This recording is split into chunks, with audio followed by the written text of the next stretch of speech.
have more money to spend? Do you always find yourself in a situation where you feel like, man, I don't have enough cash or things on my checkings account to actually buy things and to cover expenses? Well, listen to the rest of this video. So this is your boy Bobby Amagon, and today I'm going to talk about ways that you can be frugal. I know that people, when they think about frugal, it's like, I'm not going to spend anything. No, it might be necessary if you're not rich and wealthy right now to actually live frugally. And here's some tips that I'm going to give to you right now. The very first thing, right, well, at least for Amber and I, the biggest expense that we have at this time monthly is your housing. So if you're renting, and okay, for all those who live with their families or don't have to worry about rent, this doesn't apply to you.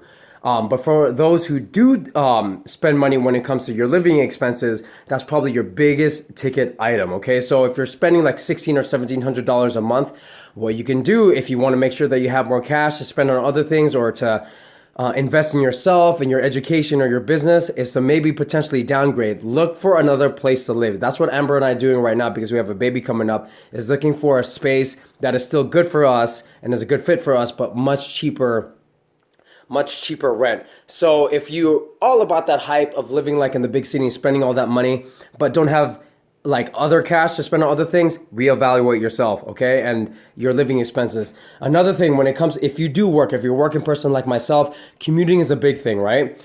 So the expenses that goes with your car, the maintenance with your car, and all that gas, that's stuff you can save if you end up getting a job that's closer to you where you can walk, take public transportation, use a bike.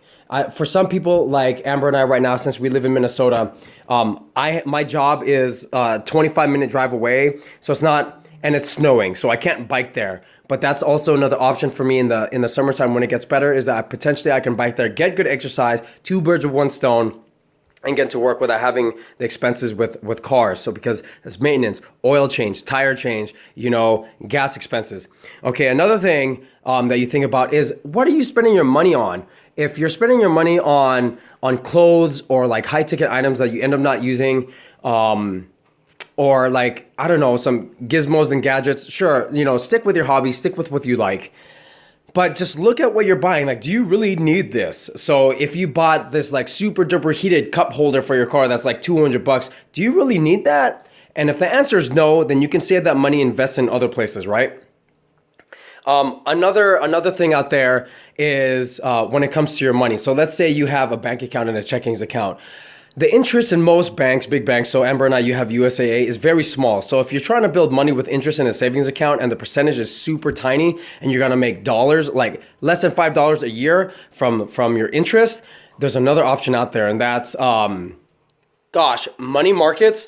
Sallie Mae. So check out the company Sallie Mae. You can use it sort of like savings in a checkings account. You put it in there and they have they have much a bigger percentage of interest when that comes in. So just look it up, Sallie Mae. I think it's a money account. If I'm incorrect about that, Kitty Natsumi is always licking my food on my plate. But anyway, go check that out. And yes, so expenses and finding out what you spend your money on, and then look to see if you have any like monthly subscriptions and things that you don't use anymore. If there's like a service, any online service or a food service that you end up like, I don't like this, cancel all those things now. And find free ways to get things, okay? So I'm gonna put a link here about audiobooks. So if you wanna learn to get audiobooks and don't wanna spend more money, I'm gonna put a link below about how you get two books, free audiobooks on Audible. The catch here, there's a catch. You need to cancel within 30 days because if you don't, they're gonna charge you $15.95. So cancel it. What ends up happening, if you have Audible like I do, you get to keep the books. I got it so there was one, now there's a promotion where there's two. Hopefully these tips help. I'm gonna just continue to put stuff out there for y'all. Peace.